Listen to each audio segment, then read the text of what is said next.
Forsooth, good lords and gentle ladies, 'tis the Elizabethan era. We say things like "'tis" and wear puffy clothes. It is the time of Shakespeare, the Empire, and circumnavigating the world. Let's purposefully rot our teeth, dress in freaky beak masks, and make corpses testify in court. Today on Nutty History, it's the creepiest things that were normal in the Elizabethan era. The Elizabethan era was the period of English history in which Elizabeth I reigned as the Queen, 1558 to 1603. It was considered a golden age for England, a time of relative peace, prosperity, and artistic achievement. Queen Elizabeth managed to moderate the Catholic versus Protestant divide that had been tearing England apart in the previous century, and her fiscal policy led to financial prosperity. There was a reason she was known as Good Queen Bess. Just don't look in her mouth. Elizabeth's teeth, like the teeth of many of the rich and well-to-do, were absolutely awful. Black and rotten. English high society frequently indulged in an expensive luxury item shipped in from England's colonies: sugar. They put sugar in fruits and vegetables and created elaborate sculptures out of mouldable sugar pastes like marzipan. Queen Elizabeth had a major sweet tooth and loved expensive sugary treats like rosewater sugar cubes and gingerbread. But they didn't just love eating it. In the Elizabethan era, they believed that sugar had medicinal properties. A spoonful of sugar helps the medicine go down, but also rots your teeth black. Ironically, they also would rub sugar on their teeth to prevent decay, which, spoiler alert, didn't work. The end result of this saccharine surge was that the richer you were, the blacker and grosser your teeth tended to be. But fashion tends to follow the rich and powerful, so the poorer classes who wanted to seem fancier would purposefully blacken their teeth with soot. Man, everyone would think you were such a poser if you drank a glass of water and your beautiful, perfect pearly whites were exposed in front of the whole school. Brittany's teeth were actually dying inside her mouth. Thanks very much.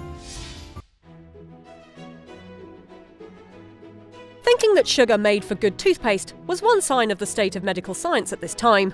But we can't bring up medicine in the Elizabethan era without mentioning those creepy, beak-nosed plague doctors.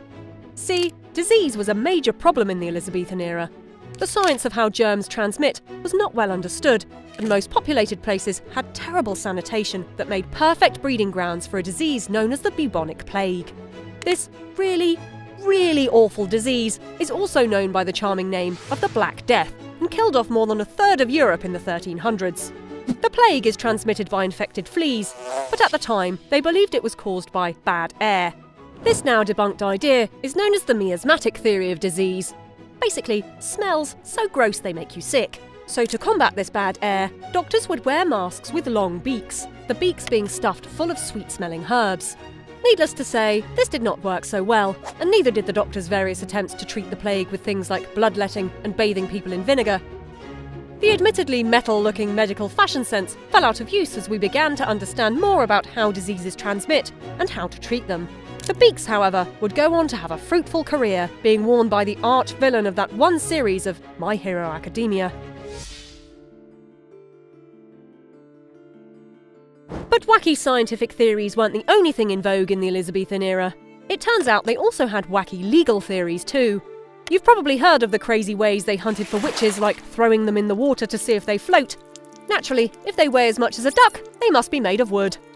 Witches got blamed for almost anything bad that happened in Elizabethan England, including the plague.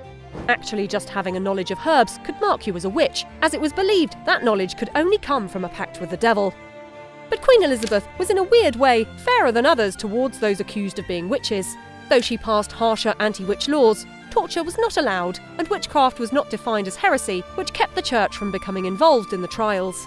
Also, despite the American vogue of burning witches, in England they were generally hanged. Queen Liz's mother, Anne Boleyn, had a sixth finger and was accused of being a witch herself, which might have led to Elizabeth's relatively merciful attitude. Still pretty messed up though, to be honest.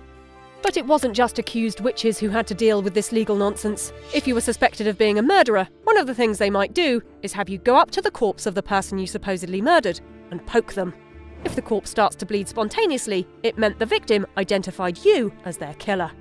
This method is known as cruentation, and like the witch trial antics, it is a form of trial by ordeal. A trial by ordeal is where basically the court expected God to intervene and help the innocent and punish the guilty, saving the courts and the police from having to do any actual work. The practice actually dates back to before the Middle Ages and was an accepted legal method for determining guilt or innocence. It was believed that a corpse could still see and hear for some time after death and would bleed if their killer came too close. Nowadays we know that corpses are gross and sometimes just ooze stuff, but the idea was well accepted at the time. Shakespeare mentions it in his play Henry VI. "Oh, gentlemen, see dead Henry's wounds. Open their congealed mouths and bleed afresh." Gross. As scientific understanding increased and the law slowly became less cartoonishly unfair, cruentation died out. England stopped use of the practice at the end of the 17th century. The Elizabethan era was a time of extravagance and innovation, but also when old ideas ran headlong into new things. It may be that things we consider normal today will seem creepy and strange to the people of the future. As Shakespeare said, "There are more things in heaven and earth, Horatio, than are dreamt of in your philosophy. Also, black teeth look really cool." We're paraphrasing.